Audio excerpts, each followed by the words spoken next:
Des policiers qui encerclent les manifestants, c'était dimanche dernier dans les rues de Bruxelles. C'est au terme du rassemblement que les choses se sont envenimées. Au total, 245 personnes, dont 86 mineurs, ont été arrêtés. Tous ont été emmenés aux casernes de police d'Etterbeek. Et c'est là, en cellule, que Pirli, 16 ans, dit avoir été victime de violences policières. Un premier policier m'a donné une tape sur la tête, un autre m'a pris par le col et m'a poussé par terre. Et à 5, ils étaient en train de me donner des coups de pied. Et là, je criais en mode stop, arrêtez, stop. Et ils me répondaient ferme ta gueule, ferme ta gueule. Et après, j'ai été plus loin, j'ai commencé à saigner du nez. Un petit mot. Voici les seules images des cellules dont nous disposons. Elles nous ont été fournies par un des jeunes arrêtés. Même si tout a l'air calme ici, plus loin dans la caserne, la situation est beaucoup plus tendue.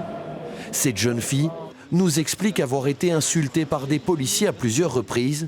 Elle aussi dit avoir été témoin de gestes violents. On a vu un garçon se faire traîner par la tête et par les bras et qu'ils l'ont mis dans la cellule juste en face où il n'y avait personne.